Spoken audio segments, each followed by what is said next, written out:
Aku pun langsung menutup tenda saat itu dan mencoba tidur lagi. Tiba-tiba, banyak suara kaki seperti memutari tenda saya dan Evi. Saya dan Evi pun langsung terbangun. Kami langsung dekat-dekatan dan langsung ada seperti bayangan tangan di luar tenda kami. Selamat malam, selamat sore, selamat siang, atau selamat pagi. Apa kabar kalian semua? Semoga kalian dalam keadaan baik-baik saja. Berjumpa lagi bersama mahasiswa siluman yang kembali hadir dengan cerita-cerita para pendaki. Dalam video kali ini, kita akan menceritakan kisah pendakian mistis ketika mendaki Gunung Gede yang dialami oleh Ovi beserta 3 temannya, di mana dalam pendakian tersebut, mereka bertemu sosok nenek misterius yang menyeramkan saat berada di Surya Kencana, dan bahkan diikuti ketika turun dan mengajak mereka untuk balik ke hutan. Saat pendakian, mereka juga diganggu oleh banyak suara aneh dan sekelebatan bayangan hitam dan putih. Bahkan mereka juga berjumpa dengan sosok Raisa, sebutan kuntilanak Gunung Gede. Jadi bagaimana kisah lengkapnya? Langsung saja ke cerita. Tapi sebelum lanjut, jangan lupa untuk like, share, dan subscribe channel Mahasiswa Siluman. Aktifkan juga notifikasinya untuk tetap update video-video terbaru dari kami. Luangkan waktumu dan pasang earphone-mu. Siapkan tempat dan posisi yang nyaman. Dan selamat mendengarkan.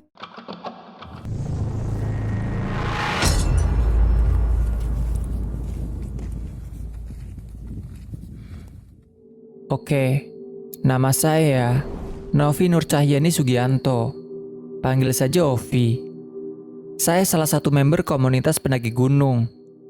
Lama saya dan suami bekerja di Malaysia, hingga akhirnya kami pulang ke Indonesia dan menetap di Bekasi, Jawa Barat. Rasa rindu saya ingin mendaki gunung menggebu-gebu setiap harinya.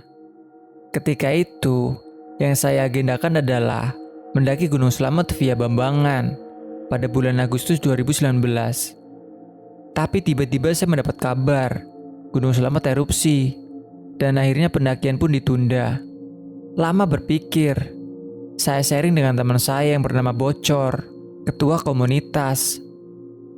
Saya minta rekomendasi dia, kira-kira gunung mana yang bisa saya daki dengan teman-teman yang masih pemula. Dan dia merekomendasikan Gunung Gede saat itu. Saya mengiyakan, dan kebetulan teman saya Evi, orang Jakarta Timur, Cakung, ingin sekali naik gunung saat itu. Singkat cerita, tibalah saatnya kami berangkat ke kota Bogor, tanggal 29 November 2019. Kami berangkat menggunakan kereta dari stasiun Cakung menuju stasiun Bogor. Tak lupa persiapan logistik sudah siap semua, dan saya berpamitan kepada suami saya untuk pergi. Setelah perjalanan panjang, hingga sempat tertidur di dalam gerbong kereta, akhirnya sampailah kami di stasiun Bogor, dan sudah ada 2 teman laki-laki saya saat itu. Mereka satu komunitas sama saya, hanya beda wilayah saja. Mereka rupanya sudah menunggu kami di dekat JPO, depan stasiun Bogor. Kami pun berangkat ke kontrakan teman kami, yang letaknya lumayan jauh dari stasiun Bogor. Namanya Badak dan Ari. Sesampainya di kontrakan, kami pun packing ulang tas kami dan langsung menuju ke basecamp Kang Aloy di Cibodas untuk mengurus simaksi. Pukul 14.23, kami sampai di basecamp Kang Aloy. Badak bertanya kepada saya, "Teh, apa yakin mau nanjak sore ini? Soalnya mendung, takut hujan, dan udah mulai kabut." Cuaca saat itu memang sedikit mendung. Ari pun melanjutkan omongan Badak.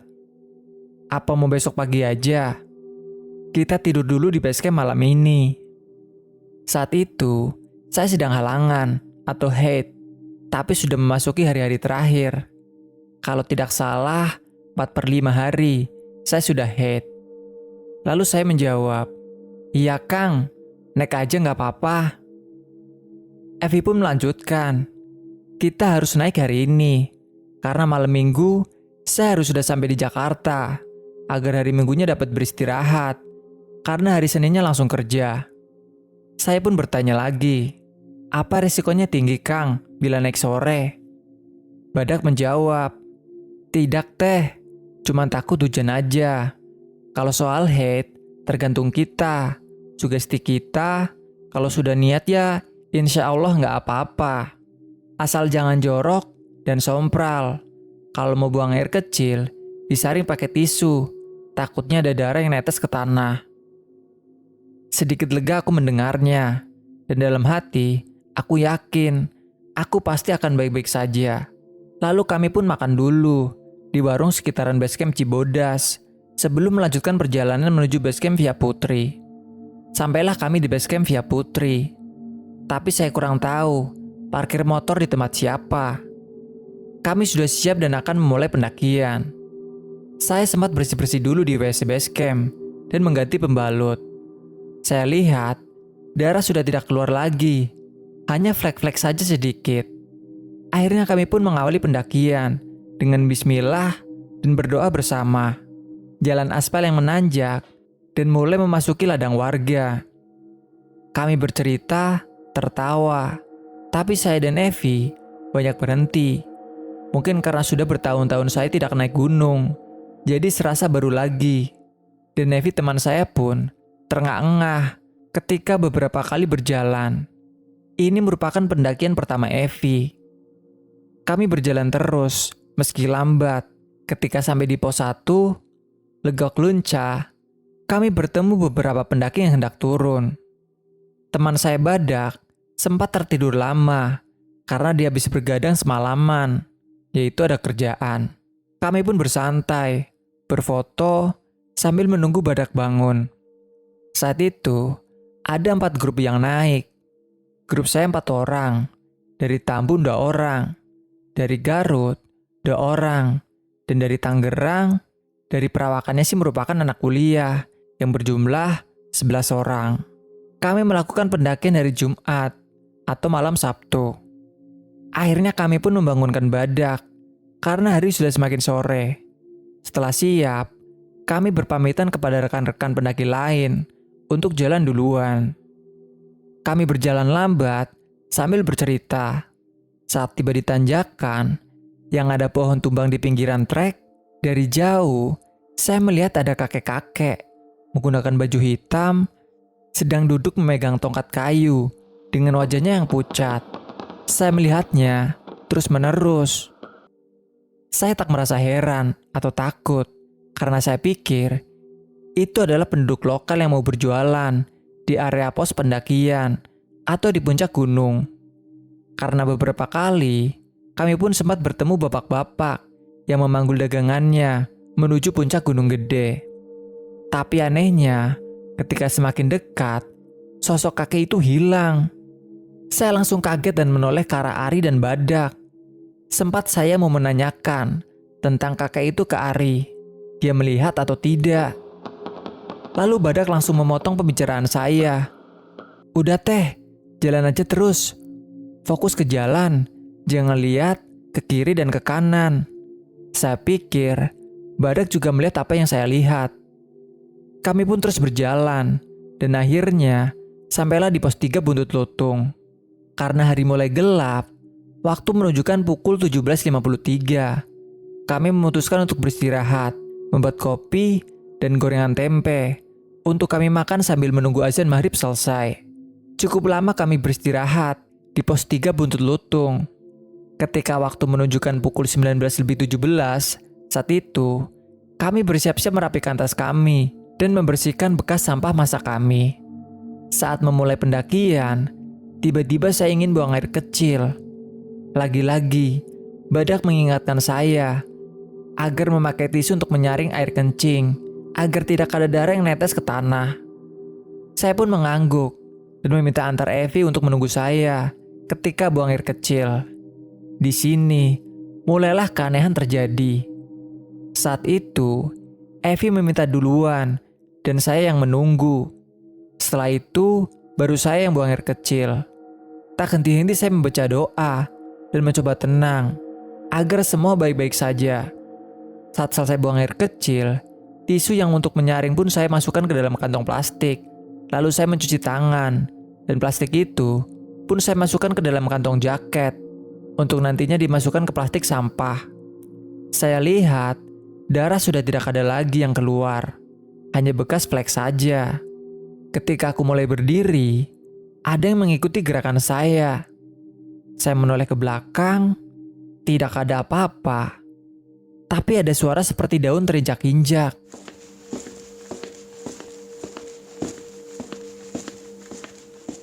Sontak bulu kuduk saya merinding. Saya langsung berjalan menuju Evi. Tiba-tiba, ada yang mendesah tepat di samping telinga saya. Angin-anginnya sampai terasa ke leher saya. Suara itu begitu kecil, seperti ini. Saya pun mengajak Evi untuk berjalan cepat menuju Ari dan Badak. Di situ, saya mencoba tenang. Saya tahu, apapun yang terjadi, saya tidak boleh menceritakannya. Saya, Evi, Badak, dan Ari pun melanjutkan perjalanan menuju ke pos 4. Ari bilang, "Teteh sama Evi, mulai dari pos 3 ini, treknya agak berat. Apalagi kita jalan malam. Kalau capek, bilang capek ya. Soalnya landainya hanya sedikit." Evi memimpin perjalanan, lalu saya kedua, dan di belakang ada Badak dan Ari. Tak lama berjalan, Ari mengeluhkan tasnya yang terasa berat 2 kali lipat, seperti memikul beban banyak. Jalannya pun melambat. Lalu, langsung terdengar suara anak ayam. Kurang lebih seperti itu suaranya, tidak begitu jelas. Di sini saya jelaskan, Ari dan Badak ini orang asli Bogor. Mereka hampir sering nanjak ke Gunung Gede Pangrango untuk membawa tamu open trip dan tamu biasa yang ingin mendaki. Itu sebabnya saya merasa aman mendaki dengan mereka. Selain karena mereka teman saya, mereka juga penduduk lokal yang terbiasa dengan trek Gunung Gede Pangrango. Saat Ari mengeluhkan tas carrier-nya yang begitu berat dan langsung disambut suara anak ayam, ciak-ciak-ciak, langsunglah dari jauh ada sepasang mata berwarna merah di atas trek yang mulai menanjak. Saya pikir hanya saya yang melihat. Ternyata Evi, Badak, dan Ari pun melihatnya. Sontak kami terdiam saat itu. "Udah, jalan terus. Mungkin itu Bagas. Sebutan babi ketika di hutan," ujar Badak. Saya dan Evi mulai merasa gelisah saat itu. Saya beristirahat. Saat beristirahat, kami melihat lampu pendaki yang bertemu saat di pos 1 sore tadi. Dan benar saja, itu rombongan dari Garut dan Tambun. Saya sempat bertanya ke mereka, "Bang, yang dari Tangerang gak nanjak?" "Enggak teh, mereka buka tenda di pos 3 karena ada pendaki cewek yang udah gak kuat lagi untuk melanjutin perjalanan," jawab mereka. Kami pun berjalan perlahan, banyak istirahat karena treknya sangat mengocok dengkul. Singkat cerita, kami sampailah di warung pos bayangan. Kami sempat makan gorengan, semangka di warung itu. Badak bernyanyi-nyanyi lagu India, dan dia bergoyang-goyang di pohon kecil yang ada di tengah trek sambil berkata bahwa dirinya mirip Kajol. Hehehe. Kami tak henti-hentinya tertawa melihat tingkahnya itu. Ari yang saat itu istirahat di tanah sedikit lebih atas dari warung, dan saya menghampirinya, menawari dia mau kopi atau rokok.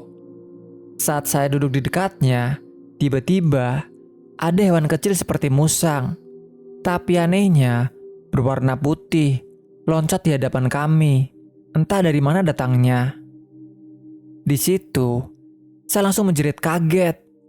"Astagfirullah, apa ini tukang?" Dengan tenang, dia menjawab, "Musang itu musang," sambil mengedip-ngedipkan matanya. Bapak yang menjaga warung pun sampai keluar melihat kami. Akhirnya, kami melanjutkan perjalanan menuju Lawang Saketeng. Lagi dan lagi, aku dan Nevi banyak berhenti Padahal jalan baru beberapa langkah.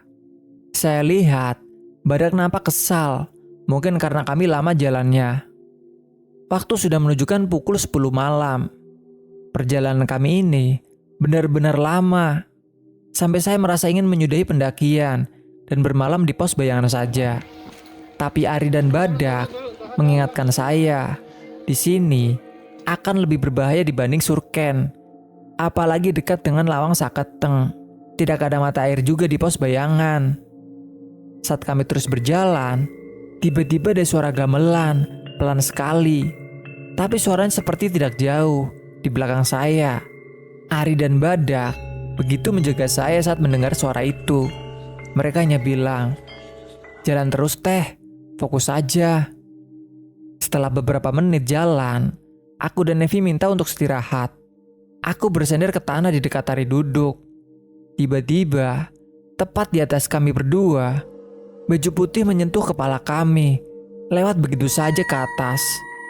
Saya dan Ari tatap-tatapan saat itu. Susah untuk bicara rasanya. Kita tidak melihat wujud apapun. Itu hanya kain putih, seperti baju saja, besar dan panjang. Di sini hanya Evi yang terlihat biasa-biasa saja, seperti tidak merasakan apa-apa sepanjang perjalanan. Ari langsung menyuruh saya bangun dan melanjutkan perjalanan, karena menurutnya sudah tidak aman di situ. Saat berjalan, senter kepala milik Badak dan Ari mati karena habis baterai. Sekarang hanya tinggal lampu dari Evi dan saya. Anehnya, saya ini seperti penasaran saja. Sepanjang perjalanan, saya malah lebih fokus menyoroti pohon-pohon di pinggir trek. Badak selalu mengingatkan, "Jangan arahkan senter ke pohon teh, cukup ke tanah saja." Lama berjalan, sampailah di Lawang Saketeng. Kami terus berjalan, karena katanya tak jauh lagi pos 5 Surken. Jalan mulai landai. Tiba-tiba, dari pohon sebelah kiri saya, tanpa sengaja menyoroti Raisa, sebutan kuntilanak di Gunung Gede Pangrango. Dia begitu tinggi, rambutnya panjang, kusut, dan kukunya panjang hitam. Wajahnya tertutup rambutnya. Di situ, saya langsung berjalan cepat. Dan ternyata ketika teman saya juga melihat Raisa tersebut. Kami lari dengan langkah yang kecil. Ketika sudah mau memasuki area Surken, langsung ada suara wanita cekikikan ketawa di dekat kami.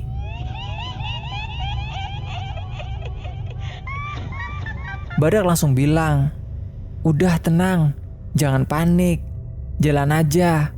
Sebentar lagi Surken, tinggal beberapa langkah lagi." Kami pun terus berjalan dan bertemu rombongan yang dari Tambun dan Garut. Mereka begitu cepat menyusul kami. Waktu menunjukkan pukul 23:28 saat saya melihat jam. Dan sampailah di Surken, alun-alun Surya Kencana. Saat itu, saya jalan paling belakang. Saya merasa kagum melihat Surken yang begitu luas dan indah, walau tertutup kabut tipis. Di tengah perjalanan menuju area camp, Badak berpisah karena dia mau mengambil air ke arah sumber mata air. Jaraknya sangat jauh. Saat di Surken, saya tahu ada yang mengikuti di belakang. Ada suara gesekan seperti sendal ke tanah, tapi saya tidak berani menengok. Saya coba mengejar teman-teman. Saya berlari, karena jujur, saya sangat merasakan takut saat itu. Saat saya mencoba mengejar teman saya ke arah area camp, ternyata saya baru menyadari bahwa teman saya Evi dan Ari sudah sangat jauh. Untungnya, saya langsung bisa bergabung dengan grup anak Tambun dan Garut. Di situ, kami sempat duduk di jalanan Surken. Lalu kami berkenalan, namanya Noval dan Tito, dan mereka dari Tambun. Kami sempat mengobrol tentang di mana mau mendirikan tenda, dan Noval bilang dia membuat tenda single layer tanpa flysheet. Yang dari Garut, namanya Dila dan pacarnya. Saya tidak sempat bertanya nama pacarnya saat itu. Lalu kami melanjutkan perjalanan lagi menuju camp yang ditargetkan Badak di area bawah pohon. Kami berjalan cukup jauh. Ketika berjalan, saya sempat bertanya pada Noval, pendaki dari Tambun, "Kang, Apa tadi di dekat pos 5 mendengar suara gemelan? Noval pun menjawab, enggak teh, tapi saya mendengar seperti ada suara riuh rame-rame, seperti sedang ada orang yang hajatan. Saya mendengar suara musik-musik, tapi kurang jelas musik apa. Noval lalu menjelaskan bahwa saat terjadi itu, posisi kami di trek dan tidak ada tenda pendaki di area trek, jadi tidak mungkin suara itu dari para pendaki. Akhirnya sampailah kami di area camp. Saat sampai, Ari dan Evi sudah bersiap membongkar tas dan memasang tenda. Tak lama, Badak pun datang membawa air dirijen. Saat sampai area camp, kurang lebih pukul 12 malam waktu itu. Total perjalanan dari base camp sampai surken, camp terakhir, 10 jam, jarak yang kami tempuh. Setelah semua siap, kami mengganti baju dan merapikan tenda di dalam. Lalu kita masak. Perut terasa sangat lapar, apalagi setelah perjalanan menegangkan karena diikuti oleh Raisa. Menu kami saat itu, cumi asin ditumis cabai hijau, nugget, nasi dan mie goreng. Selesai makan, Ari dan Badak membuat kopi dan mereka menyuruh kami secepatnya istirahat. Lagi-lagi, sangat menyebalkan. Saya dan Evi pengen buang air kecil. Ari dan Badak tidak menganjurkan ke area pepohonan saat itu. Dia bilang, "Pipisnya di pinggir tenda aja teh. Asal jangan terlalu dekat, takutnya kena tenda," ujar Badak saat itu. Aku pun dan Evi akhirnya buang air kecil di dekat tenda, sambil menengok-nengok, takut ada pendaki lain yang lewat atau melihat. Tak lupa, saya menyaringnya dengan tisu. Akhirnya, saya dan Evi pun tidur. Saat itu, badan Evi menggigil hebat. Dia merasa dingin banget. Saya takut dia kena hipotermia. Tapi dia bilang, "Enggak kok, ini cuma dingin biasa. Mungkin karena baru pertama naik gunung." Akhirnya Evi pun tertidur. Saya sempat main HP sebentar, berharap ada sinyal, agar bisa memberi kabar ke suami. Tapi ternyata, nggak ada sinyal sama sekali. Saat tertidur, ada perempuan yang datang ke tenda kami, meminta air. Dan aku pun terbangun saat itu, untuk memberikannya. Aku pun langsung menutup tenda saat itu, dan mencoba tidur lagi. Tiba-tiba, banyak suara kaki seperti memutari tenda saya dan Evi. Saya dan Evi pun langsung terbangun. Kami langsung dekat-dekatan dan langsung ada seperti bayangan tangan di luar tenda kami. Evi langsung menutup sleeping bag-nya saat itu. Mengingat saya yang sedang head, saya takut ada darah yang menetes ke tanah. Saya menangis pelan-pelan, merasa takut dan terancam. Anehnya, rasa penasaran dalam pikiran saya itu terus muncul. Padahal jelas-jelas saya itu takut. Saat tangan-tangan itu seperti mencakar tenda kami, saya malah membuka tenda. Dan saya langsung kaget bukan main. Mulut saya tidak bisa bicara untuk meminta tolong kepada Badak dan Ari. Tepat dari arah sebelah kanan, bekas saya dan Evi kencing, ada nenek-nenek tua berambut putih, menggunakan baju zaman dulu, berwarna pink tua, dan kain sarung batik-batik, jalan ke arah tenda saya. Saya langsung menutup tenda dan masuk ke dalam sleeping bag. Pas saya mencoba untuk tidur, karena rasa takut saya yang semakin besar, saya tahu ada sesuatu di samping saya merayap ke kaki saya bergerak-gerak. Ingin rasanya membangunkan Badak, Evi, dan Ari. Tapi saya kasihan melihat mereka begitu lelap tidurnya. Saat itu, saya terus membaca sholawat Nabi, terus menerus, dan tiba-tiba tidur begitu saja. Malam itu pun berlalu. Aku dan Evi terbangun. Waktu menunjukkan pukul 7:43. Karena banyak yang teriak-teriak, jualan nasi uduk. Uduk, uduk, uduk teh. Kami langsung masak untuk makan, dan keperluan naik ke puncak gede. Kami siap-siap, merapikan tenda, dan melipat sleeping bag. Ari dan Badak tidak ikut ke puncak saat itu. Mereka menunggu di tenda saja. Jam 9 pagi, kami bersiap, dan foto-foto di alun-alun Surya Kencana. Lanjut kami berjalan lagi ke arah trek menuju puncak. Aku dan Evi begitu sangat bahagia. Meski malamnya Begitu banyak hal aneh yang terjadi. Kita berjalan, istirahat, berfoto, dan selalu sibuk mencari sinyal. Beberapa kali, kami bertemu dengan pendaki yang hendak turun maupun naik. Lalu kami saling bertegur sapa. Singkat cerita, sampailah kami ke Puncak Gede. Aku dan Evi langsung membeli air mineral saat itu. Yang kecil, harganya 10.000, dan kita jajan semangka. Kami pun bertemu lagi di puncak dengan pendaki dari Tambu dan Garut. Kami berfoto bersama, dan akhirnya setelah puas di atas, aku dan Evi pun memutuskan untuk turun lagi ke Surya Kencana. Kami di puncak tak lama, hanya sekitar 30 menit saja. Pas baru beberapa langkah turun, yes, sinyal pun bagus. Aku langsung menelpon suamiku, memberi kabar bahwa aku dan teman-teman baik-baik saja. Aku juga mengatakan bahwa ini udah mau turun, agar dia tidak khawatir. Di perjalanan menuju turun, kami hanya beberapa kali bertemu pendaki. Tapi anehnya, saya beberapa kali melihat ada tenda dan pendaki dari jauh. Tapi ketika sudah dekat dengan trek yang kita lalui, tenda itu dan pendaki itu hilang gak ada. Saya mempercepat jalan saya dengan Evi karena hari mulai mendung. Beberapa kali saya melihat kelebatan-kelebatan hitam di antara rimbunnya pohon cantigi. Saat tiba di camp, kami langsung bersiap-siap untuk pulang. Saat membereskan tenda, Badak dan Ari bercerita. Semalam, saat saya dan Evi tidur, sesudah makan, Badak dan Ari ngopi di depan tenda. Mereka langsung masuk dan tidur. Karena melihat dari jauh, ada nenek-nenek jalan menuju ke arah tenda saya dan Evi. Saya tak kaget lagi, karena semalam saya juga sudah melihat nenek tua itu. Akhirnya kami pulang. Hatiku senang bukan main saat perjalanan pulang. Waktu menunjukkan pukul 11:27. Kami berpamitan pada teman-teman yang tendanya tak jauh dari kami. Baru kami berjalan, tak lama, hampir pertengahan Surken. Tiba-tiba mendung. Kabut sangat tebal, dan kami berlari terus menuju area pepohonan. Kami pun menggunakan jas hujan, dan badai hujan pun terjadi, diiringi kabut tipis-tipis. Kami pun berjalan terus, hingga akhirnya sampai di pos Lawang Saketeng. Kami ikut berteduh di warung. Saya sempat jatuh beberapa kali di trek saat itu, karena sangat licin. Mata saya pun terkena cipratan tanah. Saat hari semakin sore, hujan belum juga berhenti, tapi mulai agak kecil. Aku, Evi, Badak dan Ari melanjutkan lagi perjalanan.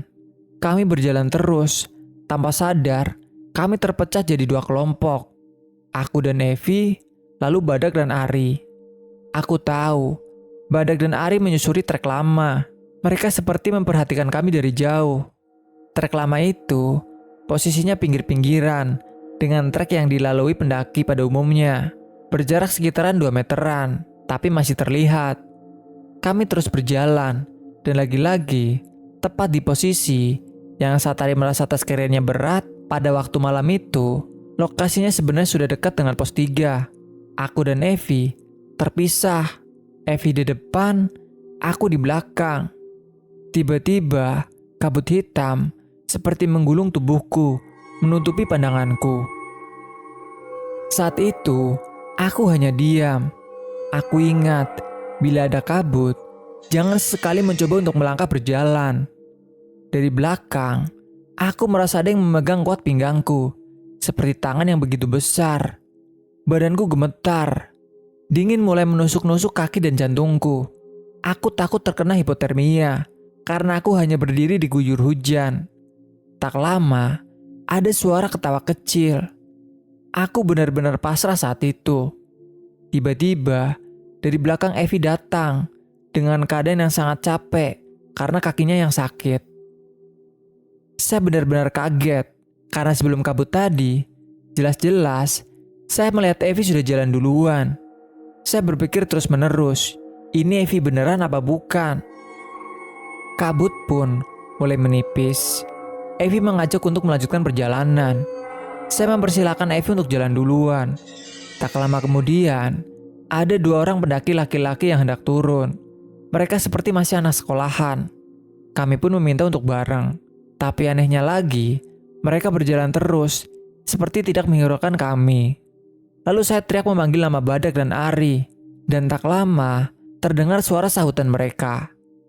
Ternyata mereka sudah lama menunggu kami di bawah. Saya pun mempercepat langkah jalan saya dan Nevi menuju Ari dan Badak yang sudah menunggu kami di bawah. Kami terus berjalan menuju pos 3. Di perjalanan, kami bertemu beberapa kelompok pendaki yang membuka tenda dadakan. Saya lihat ada seorang gadis sedang dipeluk bersama-sama oleh teman-temannya. Mungkin gadis tersebut mengalami gejala hipotermia. Akhirnya sampailah kami di pos 3. Kami sempat beristirahat sebentar di pos 3. Hanya sekedar duduk-duduk saja. Lalu kami melanjutkan perjalanan kami lagi. Dari pos 3 ke pos 1, semuanya normal dan tidak ada gangguan apapun. Kami sempat minum kopi di warung yang ada di pos 1. Belum beberapa lama, badanku menggigil hebat. Benar-benar susah bernafas. Jantung rasanya seperti ditusuk-tusuk. Dan sakitnya bukan main. Aku tahu, ini pasti karena aku diam saja, duduk dalam posisi yang masih hujan. Aku langsung bilang ke Evi, Badak dan Ari untuk melanjutkan perjalanan. Aku takut terkena hipotermia. Kami pun meneruskan perjalanan kami menuju base camp. Terus berjalan dan sampailah di warung pos bayangan yang sudah dekat dengan ladang warga. Di sini Badak dan Ari pergi untuk jalan duluan. Saya dan Evi istirahat dulu, duduk-duduk di dekat pos bayangan. Di situ juga ada beberapa pendaki yang hendak naik. Setelah selesai istirahat, kami berjalan lagi. Di ladang, kami bertemu beberapa ibu-ibu yang baru pulang dari ladang. Ti kebon bu, ya Allah, mani karewatannya nanjak turun, candaku kepada ibu-ibu itu. Lalu si ibu menjawab, Nyaneng, datos biasa, badai tarurun iya, apa badai naik?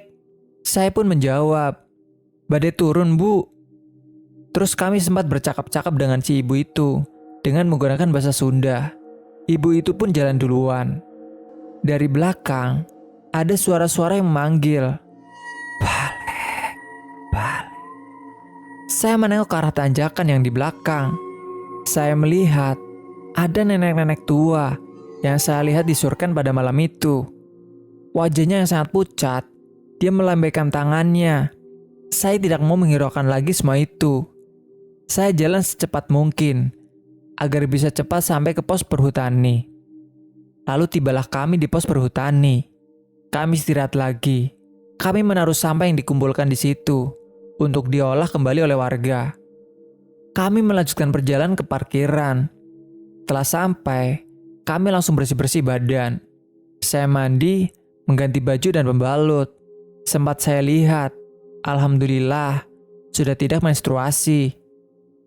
Kami pun pulang, dan sialnya, ban motor Badak kempes. Kami menunggu Badak menambal ban dulu. Saya gelisah, karena sudah jam 7 malam. Saya takut tidak terkejar kereta terakhir menuju Bekasi. Di perjalanan, lagi-lagi ban motor Badak bocor. Dan akhirnya, untuk membersihkan waktu, saya menyuruh mengganti ban baru saja. Di perjalanan, saya sempat seperti orang linglung. Di motor saya begitu ngantuk dan berat. Anehnya jalan yang saya lewati dengan Badak, padahal jalanan ramai. Itu jalan raya besar. Saya lihat berubah menjadi hutan dan banyak tanah longsor. Sontak saya teriak ketakutan. Beberapa kali, Badak hampir menabrak mobil maupun motor di jalan. Dan Badak seperti kesal kepada saya, karena saya seperti berhalusinasi tinggi. Saya merasa kalau saya masih berada di tengah hutan.